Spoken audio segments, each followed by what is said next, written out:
Bonjour, je m'appelle Patricia Fernandez. Je suis formatrice TIC à lire-écrire depuis 2006. Euh, donc, je- j'anime des groupes d'alphabétisation. Et actuellement, je fais des projets. Je travaille surtout par projet.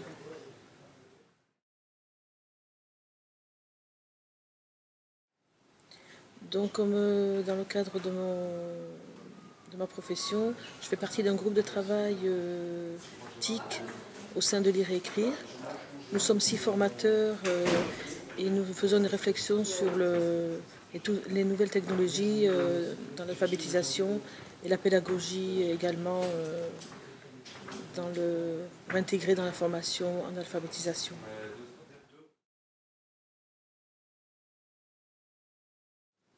C'était le fait déjà de me professionnaliser, de faire une réflexion sur ma pratique actuelle. Et puis, l'élément aussi que j'ai trouvé vraiment motivant, c'était on était observé et on avait des relances durant les innovations en fait.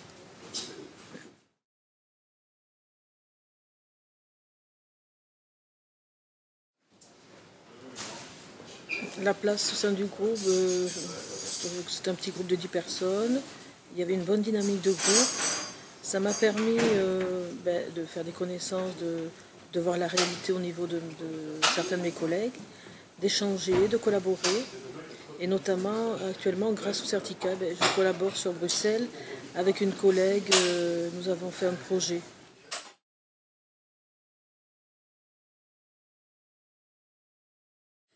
Oui, moi les 2 jours de présentiel, pour moi ce n'est pas assez. Il faudrait au niveau du temps un peu plus de présentiel.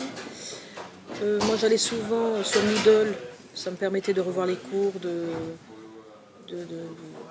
pouvoir faire des allers-retours. Oui.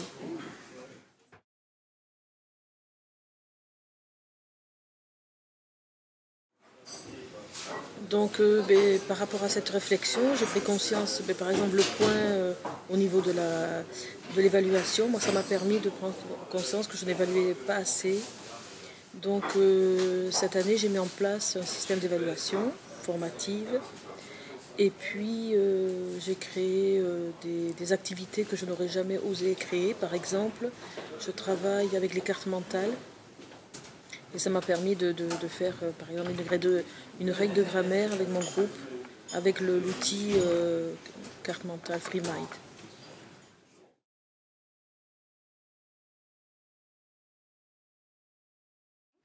Non, jamais.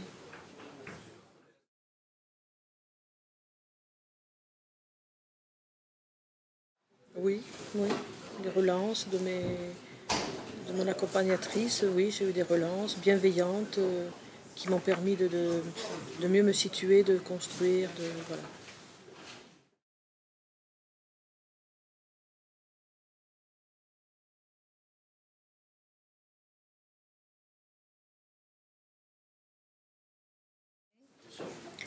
Donc les difficultés, oui, c'était le facteur temps.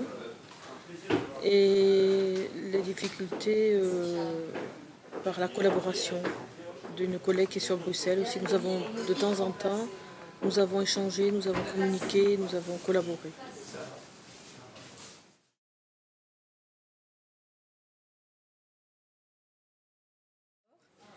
Il était un peu complexe, j'ai eu du mal un petit peu. Il a fallu souvent que j'aille, j'étais un petit peu déstabilisée au début.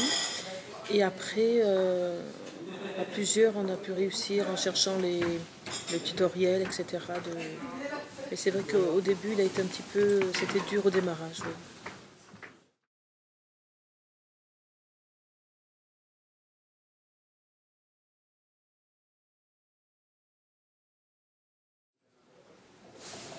Donc oui, il y a eu des difficultés. Mais déjà de créer mes pages, d'aller naviguer, voilà, j'ai dû donc avec une collègue, on a réussi un petit peu à surmonter ces difficultés par essai-erreur en fait.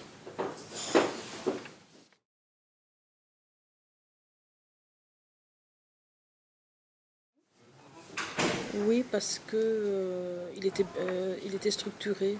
On avait en fait une structure à suivre et ça m'a permis de me guider dans la réalisation et de pas m'éparpiller. Voilà, c'est assez structuré.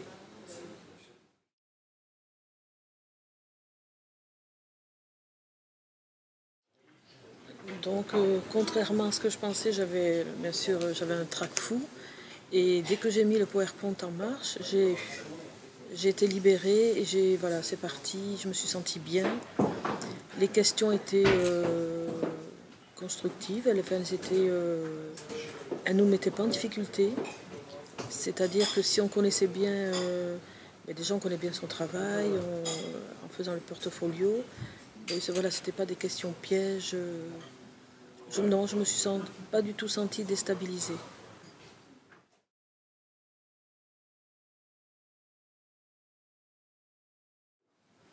Donc c'est ce que je disais tout à l'heure. Donc je prends plus le temps de préparer les évaluations. Et j'ai un projet avec une collègue du certificat. Donc nous avons mis en place dans mon atelier Wills en forêt un atelier art graphique. Nous utilisons les tablettes pour des interviews pour les artistes, en plus qui publient sur leur blog. Et nous avons aussi un projet avec les cartes mentales. Donc ça c'est dans le cadre de l'apprentissage de la langue.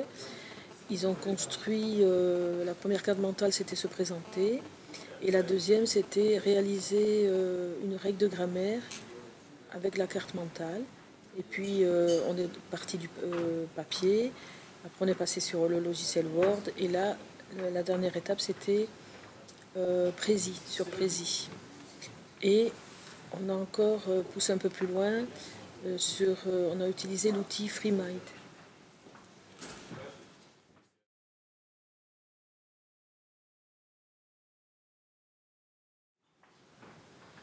Le point positif, c'était déjà, on est un petit nombre, 10. C'est bien pour apprendre, c'est de bonnes conditions. Moodle, la plateforme Moodle, d'avoir les cours, et d'être observé et de créer 2 innovations. Ça aussi, c'est vraiment, ça nous a obligés à vraiment sortir de la routine et créer, et oser créer, parce qu'on a peur en fait.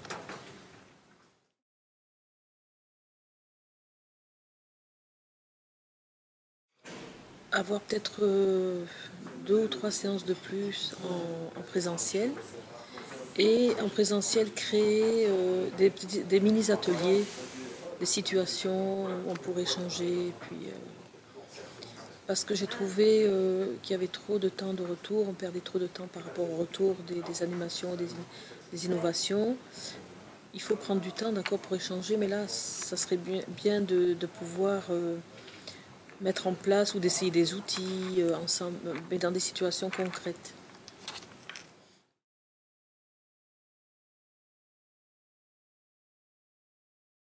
Oui, je l'ai déjà fait, donc voilà, j'ai des collègues qui sont en réflexion. Maintenant, c'est à eux de voir, puisque c'est vraiment le but de se professionnaliser et de faire surtout une réflexion sur sa pratique.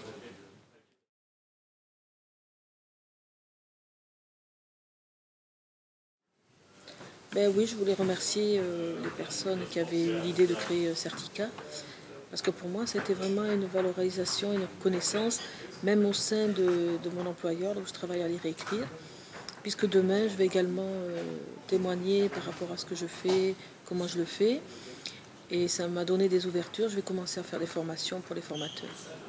Je pense que ça m'ouvre des portes. Voilà.